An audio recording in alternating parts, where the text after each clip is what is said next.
Why is he still in the office? Nigerians react as appeal court opposed conviction of professor who rigged election for Akpabio. Imagine, the person that rigged the election for Akpabio, they opposed the conviction of the professor, but yet Akpabio that they rigged inside is still in the Senate, is still the Senate president. Meanwhile, it has been established that they rigged the election for him. Can you imagine? Nigerians are taken to social media. That's the place where we fight and hear our opinion. Social media. Oh, another platform to express outrage following the Court of Appeal decision to uphold the conviction of Professor Peter Ogban, who was jailed for rigging a senatorial election in favor of Senate President Godswill Akpabio. If he did that in your favor, at least they should have also gone to Godswill Akpabio to seize whatever it is, Abi, to stop it from working as the Senate President. You cannot be the Senate President when you were rigged in, and it has been established that the person that rigged you in actually rigged you in, and the person has confessed. So why is he still on the seat? Really, why?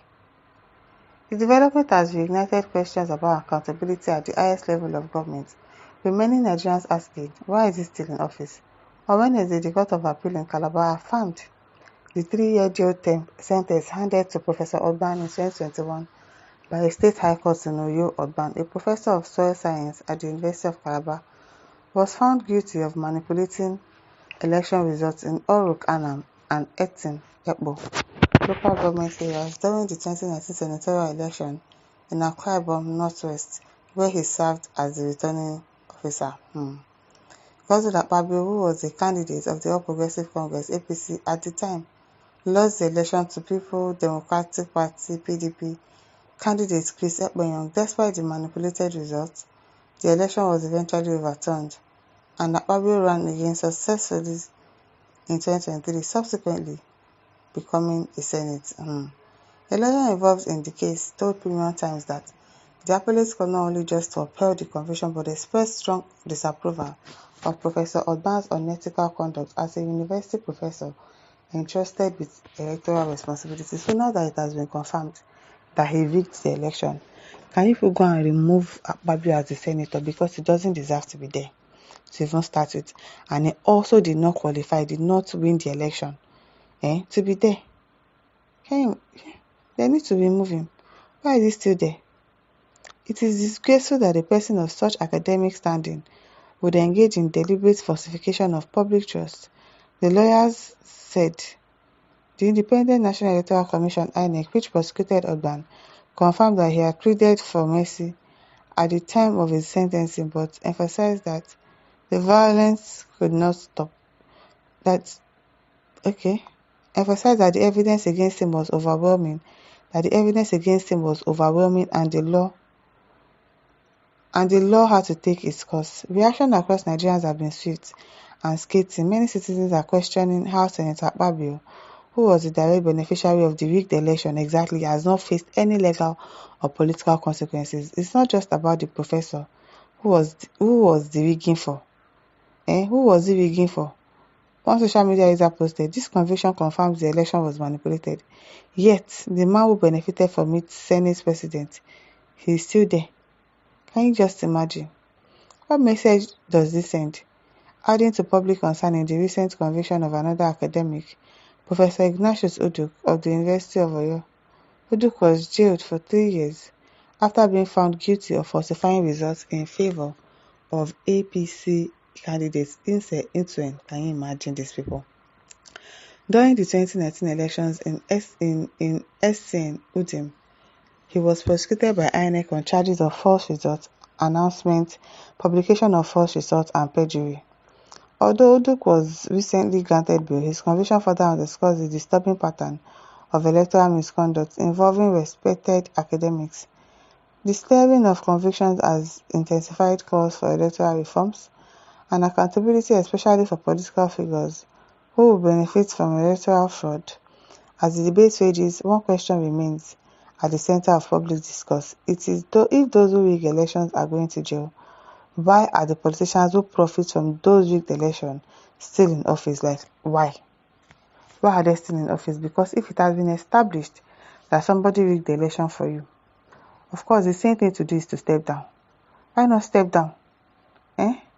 That's the same thing to do. Step down of there and leave the place. If they've caught the person that helped you to rig election and they are convicting the person, they are sending the person to prison. What are you now? What are you waiting for? Why are you still there? It is well. Ima Orok says, is anything working in this part of the world? So no be small. Daniel Green says Professor Peter Odban was convicted and jailed for rigging the election that brought Godswill Akpabio into the Senate, not even as the Senate president, but like into the Senate in the first instance in 2021, and he is now the Senate president. Therefore, he is not even supposed to be in the Senate in the first place. On the other hand, the whole world knew that Professor Mahmoud Yakubu rigged the election that brought Bola Ahmed Tinubu as the winner of the presidential election in 2023, and he is now the president of Nigeria. Akpabio and Tinubu stole their way into the office, obviously. Chukwugo Ezekiel says, let the man whose mandate was stolen move for the rally and reclaim his mandate. Now, say that they reclaim mandate for this country. Even the president candidate has moved to reclaim their mandate. Have they been able to reclaim it? No, none of them have not. Peter Obi has not been able to reclaim his mandate. Edo State Governor has not been able to reclaim his mandate. So, we all know how these things work. So, don't tell us why is he afraid. Why is he afraid? Thank God, Oja says, this is why we can't grow as a country. We're always looking for the downfall of another, especially those that can never fall. Who told you that they can never fall? you are whining. Vincent Modi says, someone weapon of war from the back door. If you know, you know exactly. That's the only thing they know how to do. Rigging. That's their best bet. That's their best shot. They don't have any other thing to use. They don't have anything they want to do else apart from rigging. If they don't rig election, they cannot win. They cannot win. Samuel Olayinka says both of them are supposed to be in jail. Peter Modi says, we dey talk like say we no know Nigeria and the influence of politicians and what Ghana must go can do. I'm telling you, what Ghana must go can do. What you cannot do does not exist. Imagine now you've collected the money now and you're in prison. Okay, I guess they gave him 3 years and he's done with it. Now he will continue and go and start spending his money. They'll be like, it's just 3 years, don't worry, the 3 years will soon be over. And really, is the 3 years not over? It is. He's going to go back and enjoy the Ghana must go that they gave to him for a job well done. Ogumoko says this is the case of aiding and abetting. The professor rigged election for one Mr. Akpabio, and the professor was found guilty by the law and jailed. But the Mr. Akpabio is left to lead proceedings in the National Assembly in Nigeria. Is this judgment fair? Of course, you know it's not fair now, but this is Nigeria. This is Nigeria. And this is over to leave your thoughts in the comment section. Don't forget to like, share, and subscribe. Thank you for listening. See you some other time. Bye.